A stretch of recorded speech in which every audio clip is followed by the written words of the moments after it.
All right, we are live from Doak Campbell Stadium and from South Florida for the Osceola's first impressions of Florida State's 27-20 win over arch rival Miami on Saturday afternoon in Doak Campbell Stadium. My name is Pat Burnham, and I am joined by former FSU offensive lineman Mark Salva and Osceola recruiting analyst Charles Fishbein.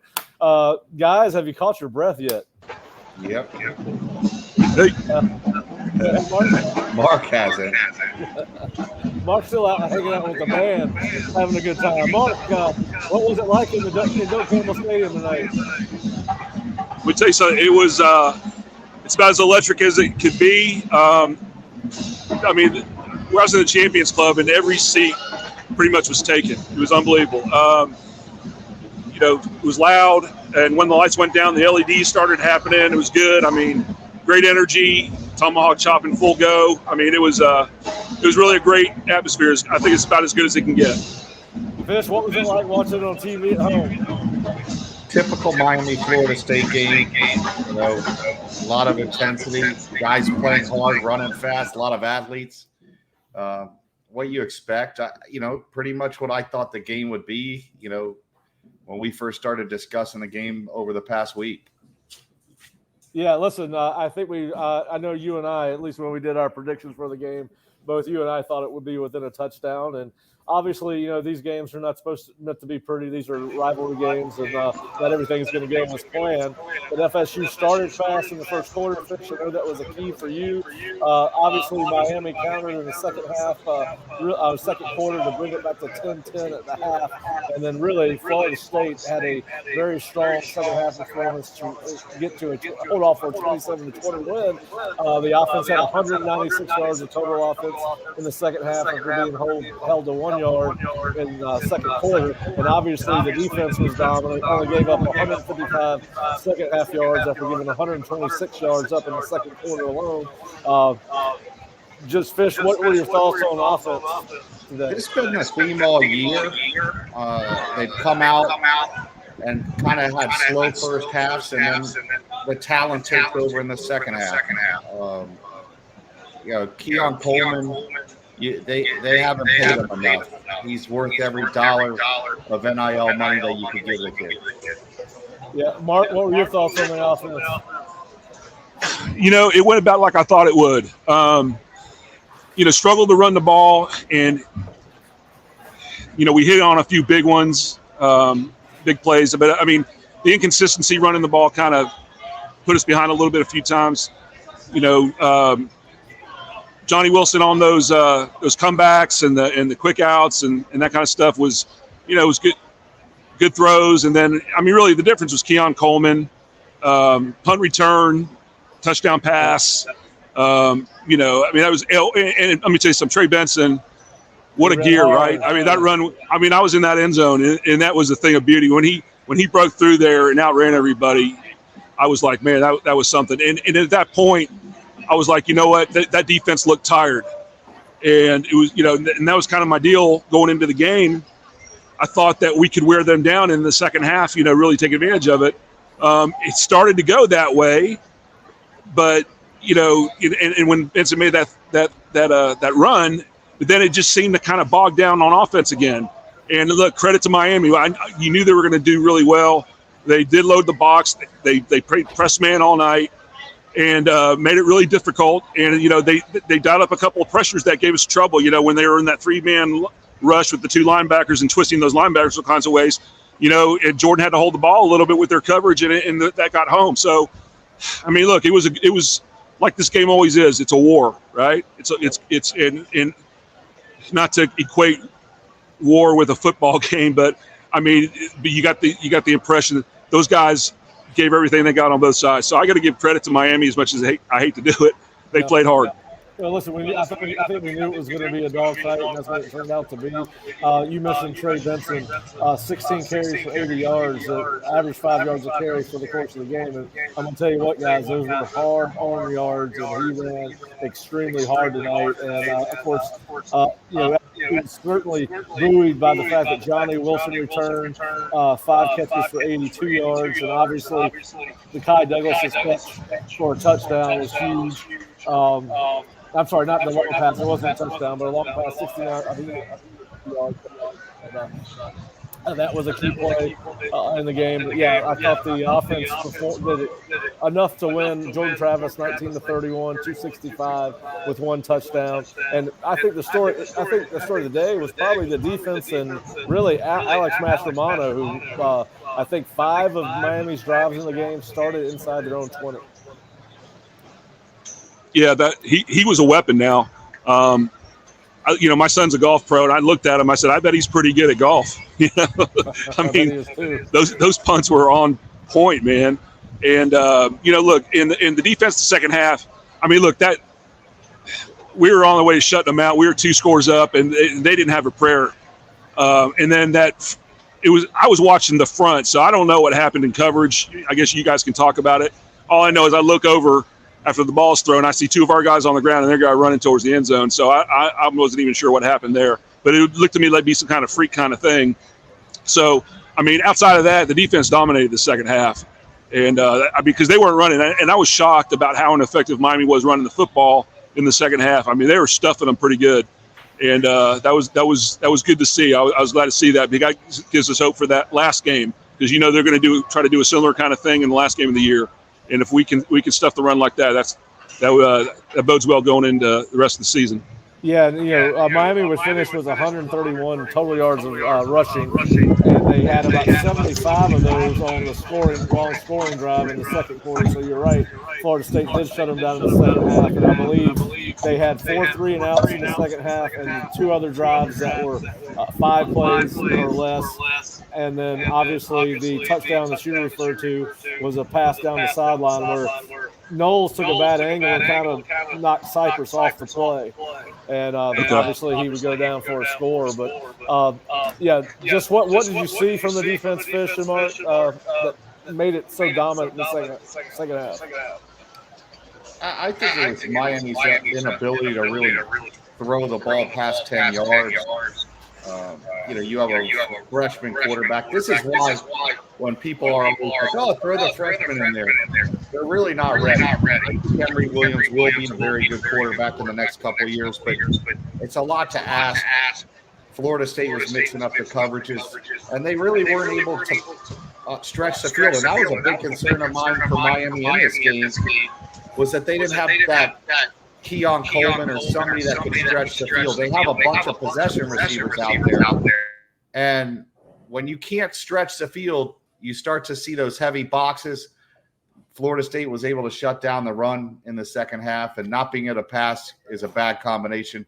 It was a fluke play with what happened with Knowles running into the FSU defender, and the guy just happened he threw a perfect ball for 2 guys to run into each other, like hit Jacoby perfectly in the hands. And he kind of stopped for a second to see what happened. And then he caught himself, and then he took off and ran. And it was kind of a fluky play. So. Mark, to your point, Florida State held Miami to 35 yards rushing in the second half, only 5 of 19 passing, had 120 yards passing in the second half. 85 of those yards were on one play. What did you see from the defense in the second half? Yeah, like I said, I mean, it was really dominant up front. They brought some run blitzes on early downs, and I thought that was a great strategy. Shaheem Brown running in there off the edge on early downs, trying to get them behind the chains. I was wanting them to do that to start the game, but they ended up doing it, and that was good. Loading the box. We played a lot of man under. There at the end, especially. And let me tell you something, the coverage. So that last play with Van Dyke on 4th down, you need to watch. I was watching Restrepo, and because they had him stacked over there. And I can't remember. I know it wasn't Jerry and Jones. Well, I guess he got the pick, but he was throwing at him. But that's who Van Dyke was looking at. He was looking at Restrepo, and they had him bracketed perfect. He was trying to wiggle, juke, and do all these things, but they played it perfect. And when Van Dyke had to come off it and start rolling out, everybody stuck to their guy. I mean, it was really, really good coverage. And so I got to give credit to the secondary because they were all over it. And even the catches they were making were contested catches and underthrows right there at the very end. But that's as Fishy say, well, they couldn't throw it 10 yards downfield. I was watching the pass rush, And if he would have held it anymore, they're getting ready to get home. I mean, those guys were getting pretty close, but they weren't holding on to the ball, so they had to throw it quick. I mean, it was just a really good job. The defense was really dominant in my eyes, especially the second half. Yeah, listen, we talked about one of the keys of the game, and for this game, we'd seen a lot of improvement in FSU's secondary since the Clemson game, and obviously, well, a lot of that probably has to do with the return of Akeem Dent. We've talked a little bit about that, but Miami came into this game top third in the nation in passing offense, showed no semblance of being able to throw the ball. So the secondary was certainly validated. Were you guys surprised as much as Miami was having trouble throwing the ball with Emory Williams that they did not go to Tyler Van Dyke in the second half earlier before Williams' injury? Fish, I'll start with you. No, I think Tyler's done mentally. There's something wrong with him. One, I don't think he's healthy, but he has not looked good the last few weeks. And I just think that the coaching staff at Miami lost confidence. And the one thing when you watch Emory, for a freshman, and Mark can probably tell you this, you'll see if you watch the replay, he never looks shook on TV. He looks like a kid that has confidence. He believes in what the coaches are giving him. And most guys at that age, you've seen it before. I mean, heck, we saw J.J. Constantino come into a game and he was shaking both legs. So you could tell that that's one thing that impressed me early on. And when I saw him in their spring game, is this kid does not get shook. And it was a big playing at Florida State in that crowd, in that environment, playing against that defense, really in his only second start. He performed pretty well considering the situation. I don't think you could ask much more. They don't have deep threats. Miami, Mark probably saw it. They don't have guys that could get open down the field. I've seen Miami play once live. I've watched 2 or 3 of their games. Restrepo's really a number 4 or 5, but he's their number 1 receiver. If he's like a third, maybe a 3, possibly a 4, but when he's your number 1 guy, he's small and he's not real fast, and he does not get open really well. I mean, he does catch everything, but everything's a 50-50 ball when Restrepo gets the ball thrown his way. So I think it's easier to defend them, especially when I'm sure their playbook wasn't really wide open with a freshman quarterback out there. So I think overall, from his standpoint, Miami coaches are probably pretty happy with the way he performed until he went down with the injury. Yeah, listen, Restrepo came in. He'd been targeted 80 times this season. 60 of those went for catches. Left this game with 0 catches for the game. Obviously, Florida State's defensive plan was to take him out of the game, and they did that. Mark, my question to you is, obviously, early in the season, we were concerned about the pass defense. They've played really good the last 6 games, the totality of the defense, both against the run and against the pass. How do you feel about this defense as Florida State inches closer to the ACC title game and potentially a college football playoff berth? You're right. The last several games, they look much improved. The communication bus and the guys running open on the motions and the shifts and all that, they've got that part fixed. So you don't see the guys running free like you did first couple games of the year. So that part for sure. Looks like that 8 and 7 and 20 play a lot today.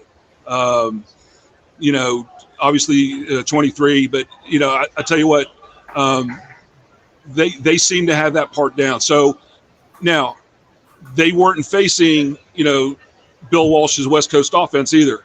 So there wasn't a whole lot to defend. It was pretty. You knew what they were going to do. They don't have a lot of offense in terms of the passing game. So there really wasn't a whole lot to really prepare for and to even try to trick you up. So, but like I said, nobody has here in the last several weeks. So, all you can do is play what's in front of you. So going in to with Louisville, I'm sure they'll have a little more sophisticated passing game. That'll be interesting. It'll be a nice little, war of wills. But that's 3 games from now. I'm not going to worry about that right now. Yeah. Well, listen, FSU was very balanced, Mark. We've talked about the importance of staying committed to the run game in the past. It was not going very well. I mean, obviously, Jordan Travis had 2 huge sacks, which took a lot of yards off the the total yardage for Florida State, which at the end of the game, it looks bad. 31 rushes for 1.8 yards, but that's includes sack yardage. Was how key did you think it was that they might continued with the run game and had a 50-50 split run to pass throughout for the game? They did load the box, but they played a lot of what you call bare front, where they cover the guards, nose guard, single linebacker, but then they had pressure off the edges and a lot of stunts out of it. But, that's not necessarily a front you can't run on. And I believe Trey's run popped on against a bare front, but it's also weak in a couple areas for the running game. So the fact that they stuck with it because they're trying to pop a few things didn't surprise me. I thought that was the right call, honestly, because there was a few runs there from my point of view. It looked like they were, just a shoestring tackle away from popping. I think LT had one that was really close. The option was a nice little run there. The little speed option, that was good. So, yeah, that was the right call. Even though we struggle, running the ball. I mean, the thing that surprised me was that last sack. Pressure up the middle like that. That tells me I have to think that was a communication error. Which that hasn't happened in a long time with these guys up front. So that kind of surprised me a little bit. But I thought overall the protection, considering what they were bringing, with the heat they were bringing, I thought the protection held up okay. Well, I tell you what, I thought the front seven on FSU's defense as well held up pretty good. They really got, as you said, I was very surprised that Miami couldn't run the ball. And the linebackers, Mark and Fish, continue to play well. DJ Lundy shows up every time there's a run play. They got gashed a couple times because going to the wrong gap. But I mean, what are your thoughts on these linebackers after 10 games and the improvement they've made since day one? Well, it's a major weakness of the team coming into the season, and question marks. You always question that you really only had two guys. Like you said, Lundy's actually been productive this year. It helps, especially as you get into the playoffs. You need those linebackers. You don't want to have to go you're going to go against a Georgia or an Ohio State or a Michigan. You're going to need bigger size. You're not going to want to have you're going to want to have probably three linebackers on the field when you're playing those teams. It's very important moving forward that those guys are playing at a higher level. Mark, what are your thoughts on linebacker play through 10 games?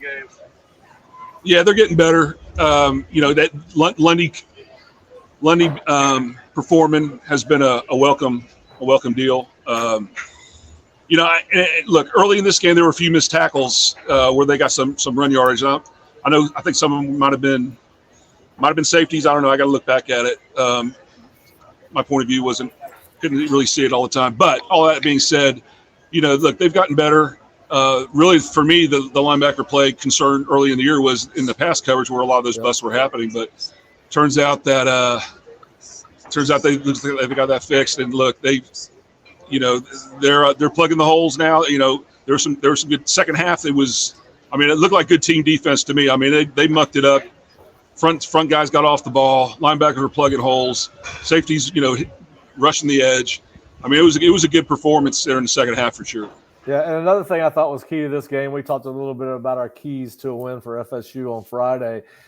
We talked about the emotion of a ball game like this. Really, both teams played fairly well. There was only one personal foul penalty for kind of talking back and forth. FSU, though, really clean, 3 penalties for 35 yards. Mark, just talk about, you played in this game. Talk about how hard it is to have that discipline play in and play out with as much chirping and things of that nature. Say it again. Just talk about the cleanness of Florida State with only 3 penalties for 35 yards in a game like this. Well, I'm not surprised. I fully expected that to happen. I was talking to some coaches yesterday, and they really, the comment I heard was Mike really does a good job of getting in the team's head, and these messages about having poise, about not, reacting to the other team. It really resonates. They really take it in and internalize it. A lot of coaches, they say that stuff and players roll their eyes or whatever, but Mike has a really innate ability to really get to these guys. And so I'm not surprised at all that they played a clean game. And look, it was always a point, and it was just, 3-4 years ago, it was always a problem for us. Doing things that winning football teams don't do is, penalties and stuff. And if we were ever going to turn the corner, that was going to have to be something that was really cleaned up. And, that was a priority. And it obviously the team has done that. Yeah, now I got one question for both of you. I know, Mark, you're fixing to probably leave us because you're learning how to juice on that phone. But listen, no harm, no foul, right? But what did you think about the onside kick to start the second half by Mike and go down, end up going down 13-10? You know what? It was there. It was there because when he did it and they showed the replay, you can see the two guys start running inside. That ball seemed to hang in the air forever. Yes, right? It hung in the air forever. I don't know if the wind caught it right or because there was a backspin. I don't know, but man, if that thing would have not take that big old bounce, they had it. They really did. But it just hung in there forever. It took forever to get across the 10. So you know what?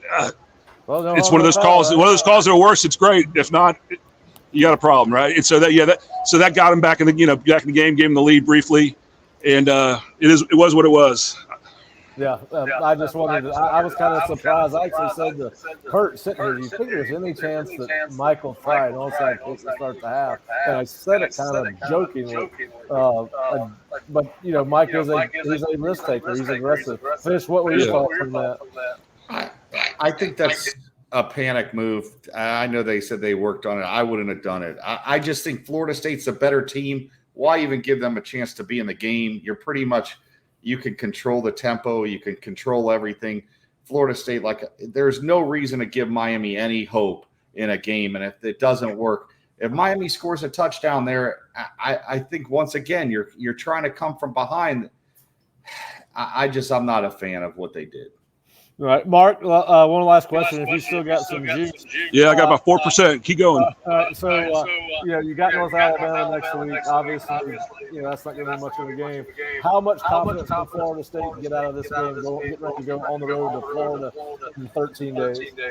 Yeah, so this game is all about winning. It's not about style points. Yep. It's not about anything else. It's about, winning the game because it's going to be a hard-fought, well-executed game on both sides. There's a lot of pride on the line. Both teams have a lot of pride.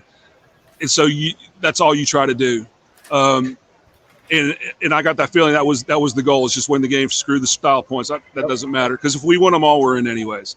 So, yeah, it gives them confidence. You can play a 4-quarter game. I bet, our key guys played more snaps than probably they've played all year. And, that gives them a little confidence going in. So, yeah, so they're making me leave. Okay, all right. I was going to ask you one more question about the block by Washington and Morlock on the long run by a 38-yard run by Benson on the counter. Yeah, I saw that run, and it was there. I didn't see the replay a whole lot, but yeah, it was good stuff. All right, they're running me out. Go have a victory drink. I'll talk to you a little bit later. All right, we'll talk to you later. Go Noles. Fish, we'll move this to off the field now.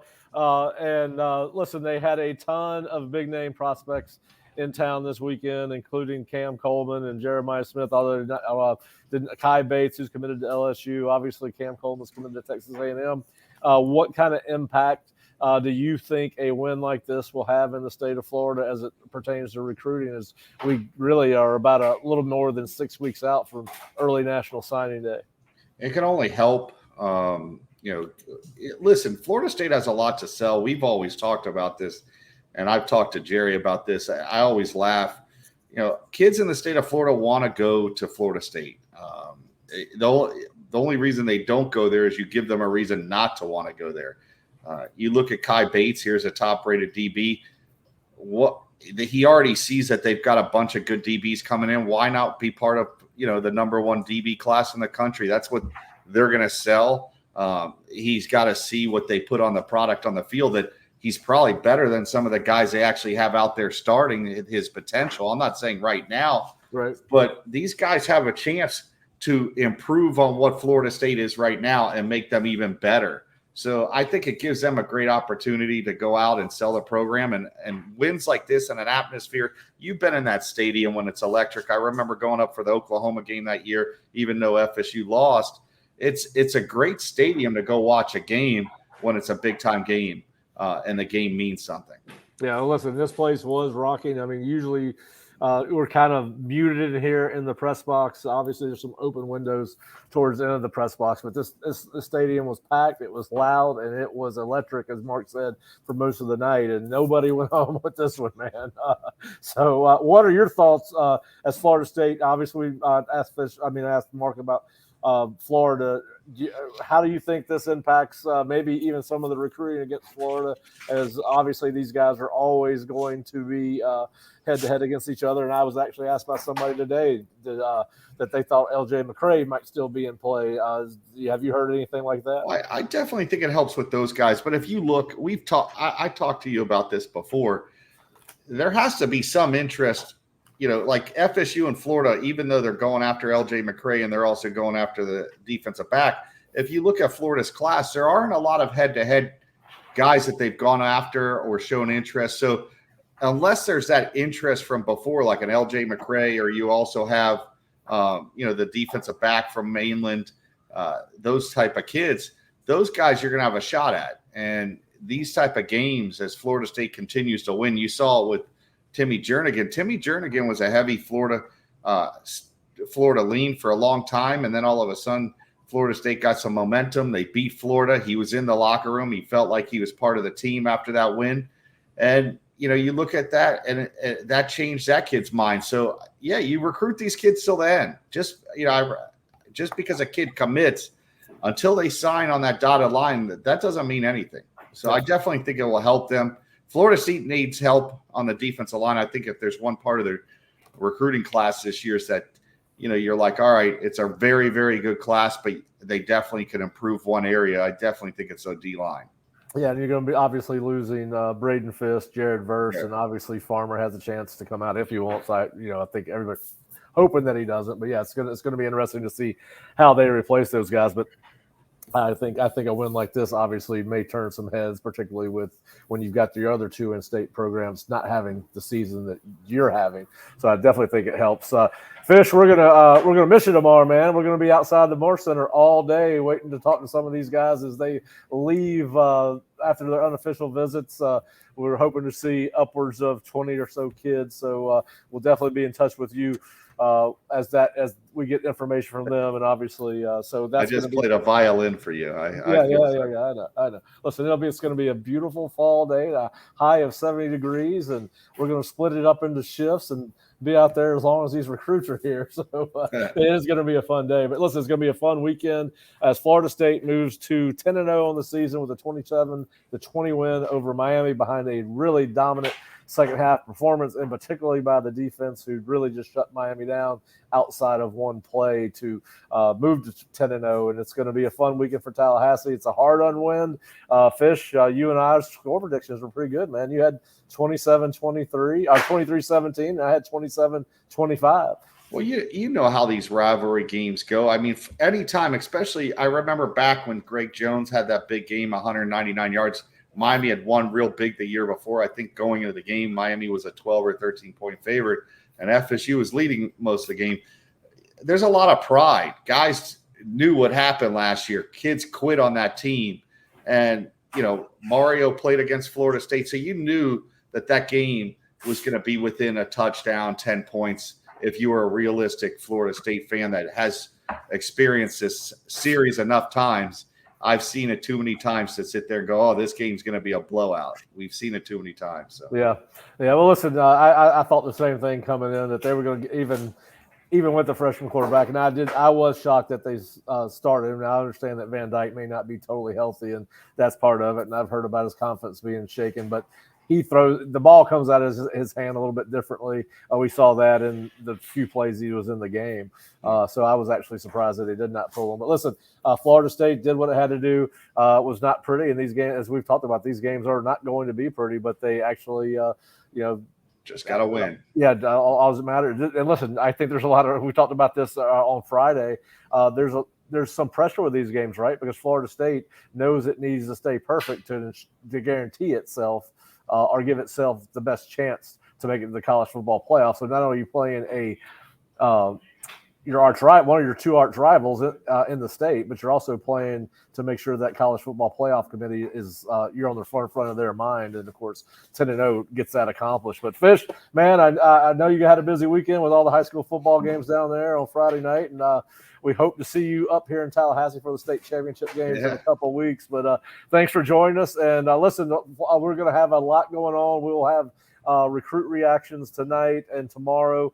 We will do second look Sunday. We're going to divide that up into quarters as we are going to be rotating through covering recruiting and breaking down the game tomorrow. So you'll have plenty of information at theosceola.com or floridastate.rivals.com. We'll have Bob and Kurt and Nick's features on the game, what Mike Norvell and the players had to say, and obviously what Mario Cristobal had to say about his team's performance. But please check us out at theosceola.com. If you are not a subscriber to the Osceola, please go to theosceola.com. And if you don't subscribe to our YouTube channel, while you're here, please subscribe to our Osceola YouTube channel where you can actually sign up for alerts. We will be back on Tuesday with our college football playoff reaction.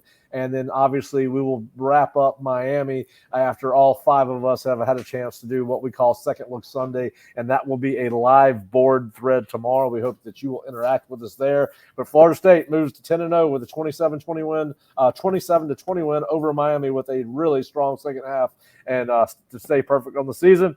Fish, have a great night, buddy. Thanks, man. Talk to you later. Yes, sir.